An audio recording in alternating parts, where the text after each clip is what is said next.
What's going on, everybody? It's EricRayweather back here helping you take your game to the next level. And in today's video I'm going to be showing you how to easily bomb cover 3 for one-play touchdowns out of multiple formations in Madden 18.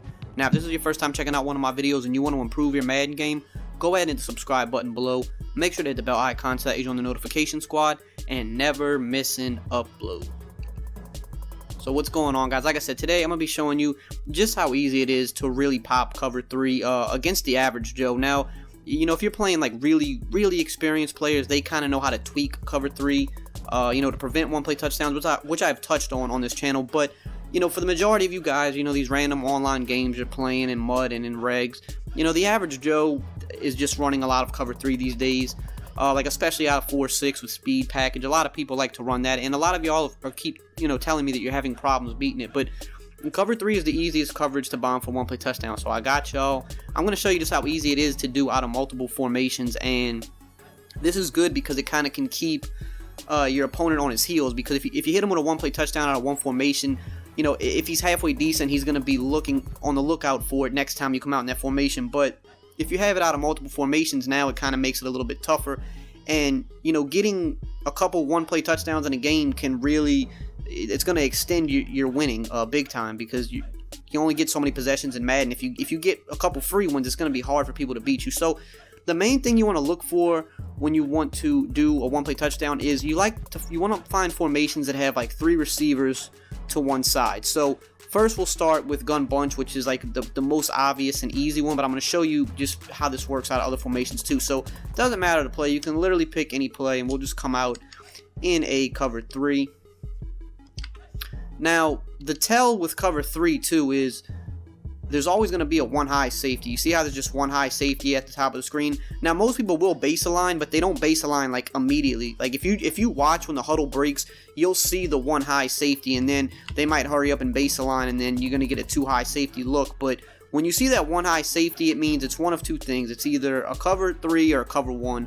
In most cases, it's going to be a cover 3 because not too many people use cover 1. Now the only thing you need to note is you want the side that you want to bomb on, you want it to be the wide side of the field. So whatever side your 3 receivers are on, you want them on the wide side of the field. So whatever hash mark you're on, you want to make sure they're on the opposite side. So right here, we want them going to the right. If we were on this hash mark over here, let's say, then what we would want to do is actually flip our formation, come out and flip, because we always want them on that side of the ball. That is how you're going to get it. The one-play touchdowns aren't going to work if they're not going to the wide side of the field. So that's, you know, the most important part of it, and the tell is the one high safety. Even if they baseline, you can usually tell when they break the huddle if it's a one high safety if you're paying attention. So only thing you really need when you want to do this one-play touchdown is, like, we can even block most of the people here. You need the inside guy on a fade. You want it to be a fast guy, you know, preferably, you know, 92 plus. You know, if you're playing mud, you know, those 95, 96 speed guys are really good. So put him on a fade, and you put the guy on the outside of him on an out route. And if you in like a compressed set like this, you're gonna want to like motion snap him a few steps. And this is just a very simple way to one-play touchdown. And we got killed with the block shed there, so I wasn't actually able to show it.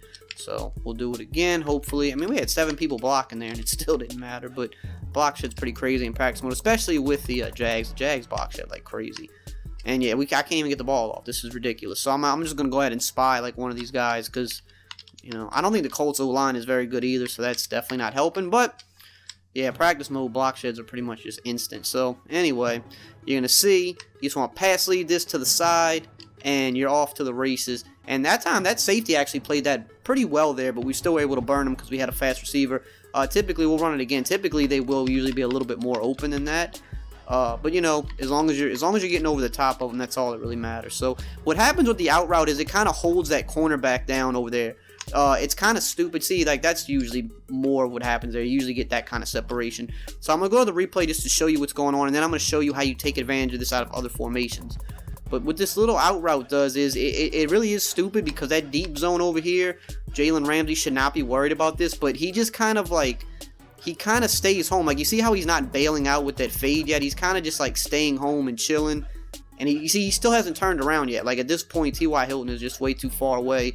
He can't make up that type of ground. So let's show you how you can do this out of other formations. We just need to look for formations with 3 guys to one side of the field. So we'll look at let's see. Let's find a formation here. Let's find a go. Okay, like here, trips halfback weak. That'll be fine. We'll use that. So boom, boom, boom. Come out and cover 3 sky press. So again, we have them to the wide side of the field. I'll go ahead and block my running back just to give me some extra time. So this is perfect. We already have Aiken already on an out route, so that's perfect. We see in this case we don't have to motion him because it's like a spread formation. We'll go ahead and put Hilton on that fade there. See, you don't want the outside guy like B. You don't want to have the B wide receiver on the out route. You want the out route a little bit more inside, because if it's too far to the outside already, a lot of times that deep zone will ignore it. So we don't want Moncrief going deep, because then if he goes deep, Jalen Ramsey's going to definitely go deep. So we'll put him on like a drag or something, kind of just clear him out the way. And now that out route by Aiken is going to take the attention of Ramsey just momentarily. And you see, again, over the top, Ramsey's just way too far behind. And keep in mind, Ramsey's a fast cornerback, and he's just way too far behind because that out route's just keeping him at bay. So let's go find another random formation we can do this out of. It's typically you're going to want to find formations where you have 3 guys on one side. So, okay, trips tight end offset. Let's use that. And we'll keep using the same cover 3 that we've been using. So now we want to switch to this side of the field because our 3 wide receivers are on the opposite side.